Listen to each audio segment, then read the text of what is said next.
गुरुजी, ये सारी बातें आपने हमें बताई, इससे आडंबर से तो हम थोड़ा बाहर निकल रहे हैं।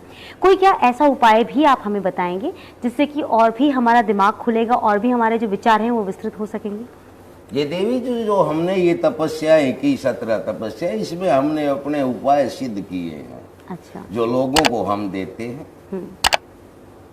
आप उपाय लोगों को देते हैं।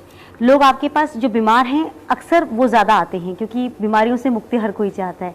तो ये आपके जितने भी उपाय हैं, क्या सभी बीमार व्यक्तियों के लिए होते हैं? नहीं, अच्छे लोगों के उनके लिए भी होते हैं, उनके लिए तो बहुत अच्छे होते हैं। जो मोक्ष की प्राप्ति के लिए कहते हैं, उनकी भी मोक्ष की प्राप्ति कैसे होती है? अच्छा। हमारे पास आते हैं कि मैं पूछता हूं, भाई ये दुखी क्यों हो? बोले जी हमने तो ले रखा है, नाम ले रखा है, गुरु बना रखा है। मैं भी अपने गुरु के पास जाइए, हमें क्षमा करेंगे। बोले जी हमारे गुरु तो ये कहते हैं कि भाई ये तो तुम्हारे कर्म के दुख हैं, ये तो तुम्हें भोगने पड़ेंगे,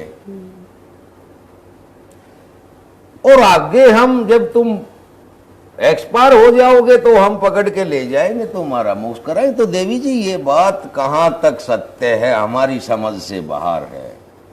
देखिए भगवान श्री कृष्ण ने जो बताया कि भी अंतिम समय में जिसके दिमाग में, जिसकी जुबान पे, जिसके ध्यान में मैं हूंगा, उसी को मोक्ष की प्राप्ति होती है।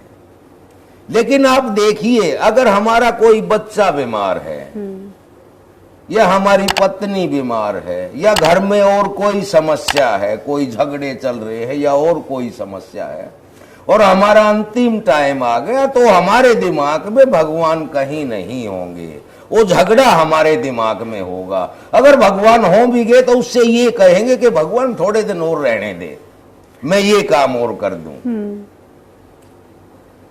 क्योंकि जब तक उसकी तमाम समस्याएं समाप्त नहीं हो जाएंगी, तब तक उसे मोक्ष की प्राप्ति नहीं हो सकती। पहले समस्याओं के समाधान की ज़रूरत है, उसके बाद प्राप्ति हो सकती है मोक्ष की। मैं अपने तमाम दर्शकों को बताना चाहूँगी कि वाकई इस तरह का ज्ञान जो आडंबर से बिल्कुल रहित है, ये शायद ही कभी किसी को प्राप्त। उन खुश नसीबों में से एक है जिन्हें वाकई ये ज्ञान प्राप्त हो गया है। तो हमारी तरफ से आपको शत शत नमन है।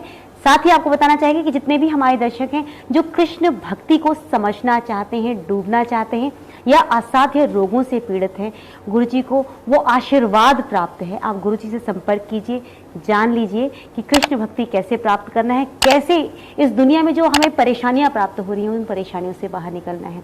गुरुजी, आपने बहुत अच्छा मार्गदर्शन हमारा किया है, उसके लिए आपका बहुत बहुत धन्यवाद।